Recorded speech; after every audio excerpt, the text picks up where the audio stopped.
as a coach now? I mean, how are things going on? I would say it's going on well. This is first quarter. We just entered the second quarter, so it could be better, but then it's going on well. So, Pearl, if it is okay today, let's highlight something which ICF talks about. It talks about a particular behavior of a coach. It says that a coach is very sensitive towards his clients or his coachee's identity, experiences, environment, beliefs, values, etc., etc. How does this competency, according to you, help in every area of life when you apply it to your listening abilities? And how does it apply to keeping your biases aside by being sensitive? You keep your bias aside and accept the fact that people have different identities. They have come up from different environments. They have different experiences to get where they have come to. They have very different belief systems, right? Their values are different, their principles are different. And everybody who's listening to them must be insulated or must be sensitive that you must accept that people are different. So, how do you think this understanding of ours as coaches applies to other areas of our day to day working or in coaching or in leadership style? Because your specialty is leadership. So, I would be very intrigued in knowing your answer on how does it apply to leadership per se. Um, so the first thing I would like to say that we are all human beings. So we need to understand that bit. And once you come in and understand that the person sitting in front of you is a human being and there's respect, Yeah, yeah, then you would probably, and I'm using the word probably because you cannot coach everybody, right? yeah, So, well, the people that are willing in terms of coaching, when they see respect and they feel it, they experience it, they are bound to listen to you. And leadership is the same thing. In leadership, when you treat people as human beings, let them know that they are valued, yeah, yeah, yeah. right? Biases will be set aside. And as human beings, we cannot, I personally will not say the element of bias, being biased will not come in.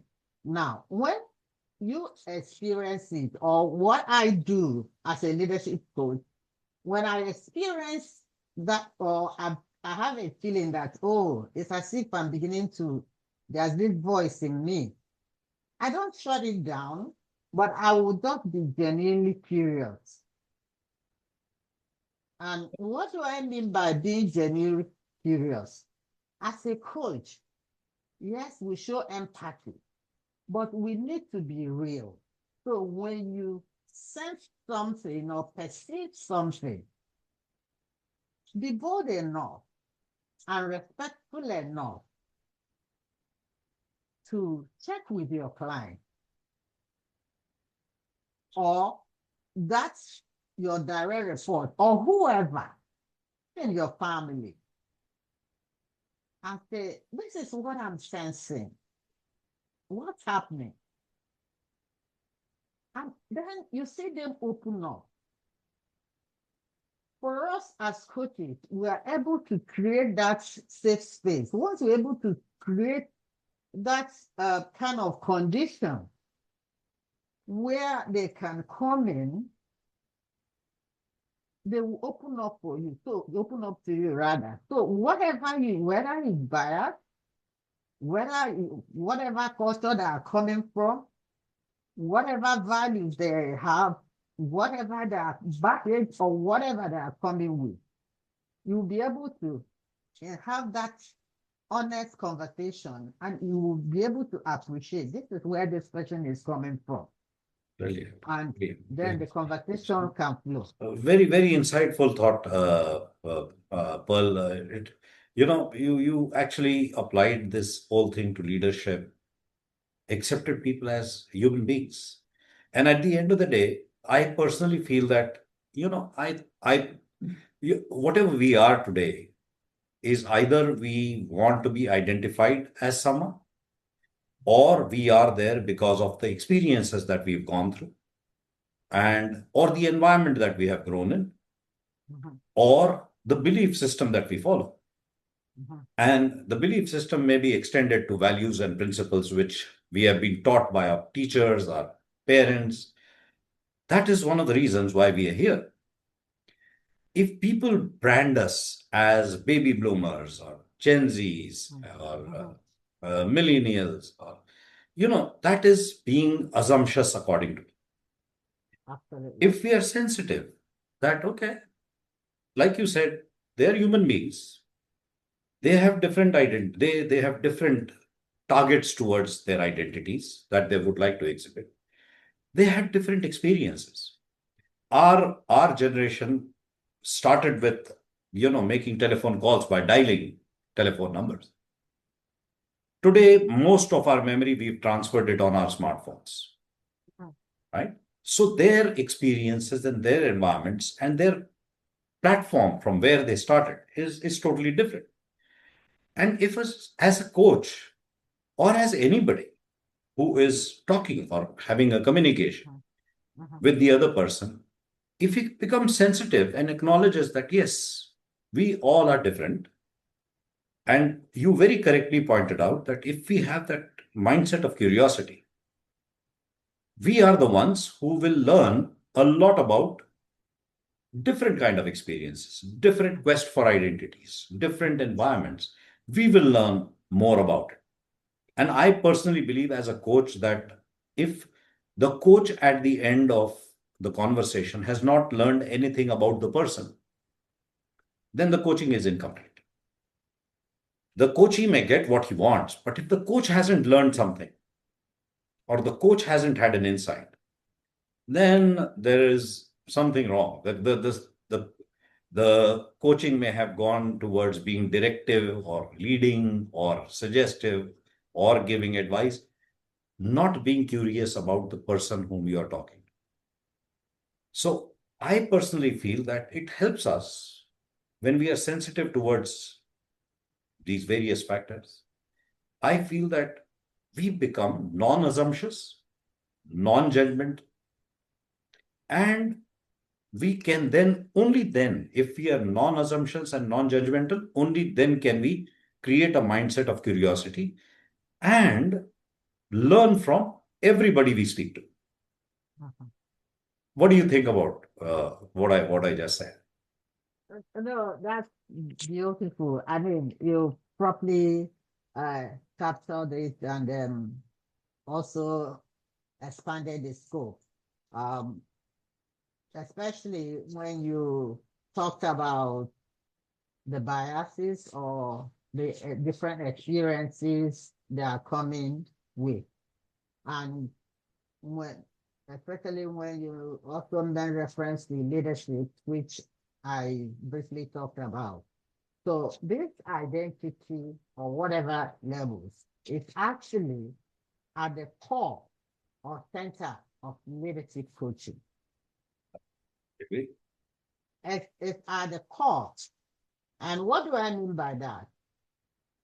Let's say you have someone coming from maybe a different continent, or someone, let's say somebody who is a manager and maybe is assuming a leadership role, or from leadership to board, or so you find out if you're talking with that kind of person, the person has changed roles, but the mindset that role will require a different identity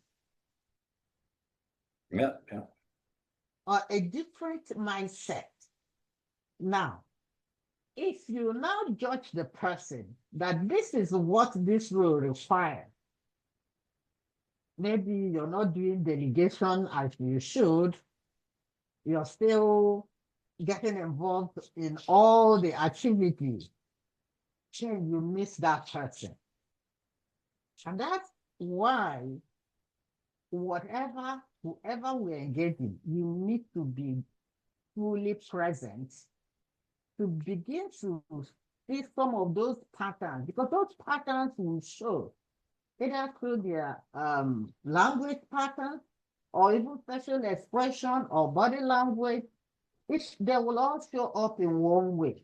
So as a coach, if you're not present, you begin to miss those subtle cues that can help you dig deeper and so that your client or the individual will be able to figure out for himself whatever he or she wants. I Brilliant. don't know if Brilliant. I made Brilliant. sense. Oh, fantastic. You summarized it beautifully. That if we are sensitive and we acknowledge, only then can we accept the present, or we Mhm. can be present. Uh, you cannot be present if you are speculating about why is he saying like that? Why is he saying like this? Why is he, or I get emotionally triggered by what somebody said because it somewhere down the line interferes the way I look at my identity or I look at my experiences as compared to somebody else's. Uh, when you're emotionally triggered, you compare. And when you compare, then you're not present. Mm. And if you're not present, you cannot have a curious mindset. Mhm. You have to, being present is such a beautiful destination, according to me, that all that, suppose a person is 25 years of age, all that has happened before that 25 years will result in his present behavior or her present behavior. So if you observe the body language and you're sensitive towards the body language and you listen with your eyes, that's being present. You don't have to actually go into the past. You accept whatever is there and become curious and see the kind of exploration that we can do as partners about ourselves as well as the person who's sitting in front of us. So I think it's a brilliant destination to arrive. So if I could just add the whole thing together, if we are sensitive towards people's identity, environment, experience, etc., etc., the best destination we can arrive, and we accept it that, okay, people will be different, people will run for different identities, they've come from different experiences, different environments. If we accept all that and accept them as whatever they are at present, I think taking a cue from your leadership, people who accept the way people are and adapt to a curious mindset are the ones who can become capable of handling any kind of generation. They don't have to brand generations or genders or Mhm. diversity, equity, inclusion, biases. They have to just accept people the way they are in the present and then partner with them with curiosity to figure out how we can achieve the desired identity that they're looking for, or the desired experience that they're looking for, or the kind of environment that they would like to build for themselves, or the belief system that they would like to change and start believing more in themselves. So, all that thing can come by being I think you nailed it, Pearl. Being present is a fantastic destination to be in. Would you like to add something to this? Yeah, you said quite a lot. The one thing I'd like to point out, you must have noticed it too. When you are mentoring some of the young coaches, you will notice that when you talk about being sensitive, that some of them are oversensitive, that they fail to pick on certain things and fail to even ask permission to, you know, throw it back to the client. And so you find that they may not be able to gain deep awareness. So while we are being sensitive, we should also be courageous enough Yeah, I agree. to ask those questions that will help them either to gain deeper awareness or maybe reframe if there's need for it. So, and that's what I tell them, be courageous enough, but be polite and make sure you are not, you know, taking whatever you have noticed or sensed as a fact. So you give them the opportunity to tell you whether that's the right thing or maybe that's another thing that is true for them. That's what I wanted to add. Brilliant, brilliant, brilliant. So asking questions, taking permissions. Mhm. To add to what you just said, and also add to whatever we heard before, what we Mhm. talked before, the birth of a question, the birth of a question should come from what we observe by being present and with a mindset of curiosity, right? So if you're present and you're observant, the birth of a question will automatically come. Mhm. If you listen to a person, watch the person very carefully, you don't have to design a question. Your Right. curiosity will automatically give birth to your clarification. And I somehow feel that there is a big difference between questioning and clarifying. And as coaches, I'll go into clarification a little bit more into detail. When you question, you use your vocabulary. When you clarify, you use the vocabulary used by the client or the coach. Mhm. And the silence and the thinking the coach does before designing the clarification, if the coach says, okay, I'm going to use a few words to clarify, and at the end of the clarification, the coach says, my clarification should add value to the person who's listening to me. So see the coach, the amount of work that the coach is needed to do before asking a particular question. First, be present. Forget about what happened in the past. Clarify using the language of the coachee. And while clarification, if you're not adding value to the conversation, then you should just keep your clarification and let the coachee go on and create more data for making more observations so that your clarifications, according to me, clarification is like sniffing for gold.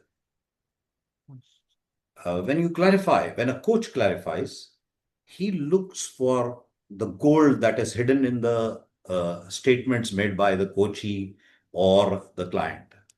Mhm. And when he observes that gold, he clarifies and says, look, here it is. Does it make sense? But No, I missed the last bit. you missed the last one. So Yes, I just asked, does this make sense? Clarifying to add value to the conversation and taking it to the next level. yes, made a lot of sense.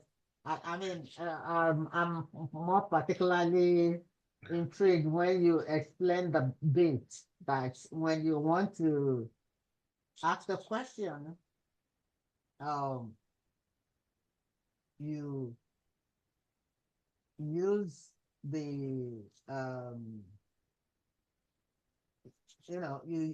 when you use the client's language when you want to clarify. Oh no, when you want to The other way around. clarify, Yeah, yeah. yes, it's the reverse. You use the the your own, right? Yeah, that's Uh-huh. right. That's So right. so those are the two things I'm also going to take away. Okay, fantastic, Seriously. fantastic, fantastic. So brilliant, brilliant. I think, this, I think if we summarize the whole thing, we start with being sensitive. Being sensitive means acknowledging that the every individual is what he or she is based on what identity they're looking for, or the experiences they've come from, the environment that they've grown in, or the belief system, value system, and the principles. And that has made them arrive into the present. To accept that present and start conversation with curiosity and clarifying in a way where you add value. If we carry out a conversation in this part, I personally feel the coaches can really benefit in a very big way, right?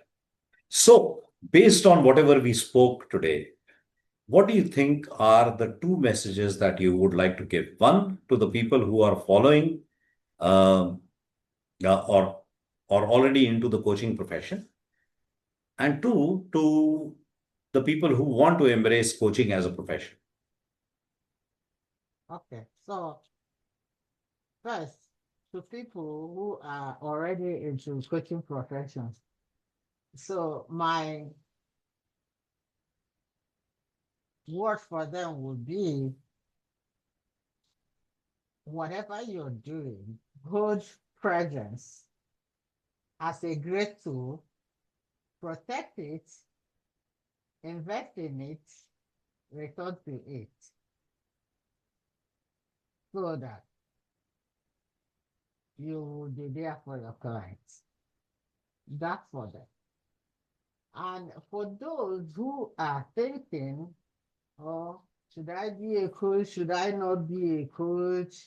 My word for them would be don't wait and say, I'm not ready yet, or don't wait until you're ready. Start. Look for an ICF approved school, register, and start immediately so that you can be transformed and also start transforming lives. Brilliant, brilliant, That's my brilliant, word for brilliant. that. Always a wise few words that you come up with. They add a lot of insights to the people who listen to what we say. So here are two things that I would like to say. The coaches who are already in the coaching profession, uh, great that they have taken this noble profession to, help out people and change lives around them. What we talked about today, being present, being sensitive to various aspects of people, and treating all individuals as different, will make their coaching more effective. So they can try this if they want to. And for the people who want to embrace coaching as a career, they don't have to be coaches to take this particular competence. If they uh, learn this particular thing of being sensitive, because we are social animals, we work with a lot of people. If we are sensitive about people's identity, people's experience, and respect. I think you use the word respect it, accept it. I tell you, all your communication will become very successful. And the results that you desire from a conversation or by way of your communication, you will have the desired result much faster than trying to throw your weight around and trying to throw your experiences. and your beliefs and your environment, that I used to work very hard when I was young, you're not working at all. Those things don't work anymore in a conversation. It's more like a show off. So those are the things that I would like, if they, people who are not even coaches, if they accept this particular competence. And there are so many lovely competencies in ICF, which if people adapt to, we've just talked about one competence. If we talk about the others, it is so effective to make your communication and conversation very efficient and very successful. So that's what I would like to add to the people who are listening to us. Any final words, Pearl, that you would like to say before we end this conversation? So my final word is to tell that person up there, I don't know whatever level, but something maybe your mind is telling you. I just want to tell them you are whole. Brilliant, brilliant. And after those final words, I don't want to add anything else. So thank you very much, Pearl. You always come up with the best final words. So thank you very much for that. And it was always lovely talking to you. And hopefully, we will come up with some very interesting topics in our future discussions. Thanks a lot for your time.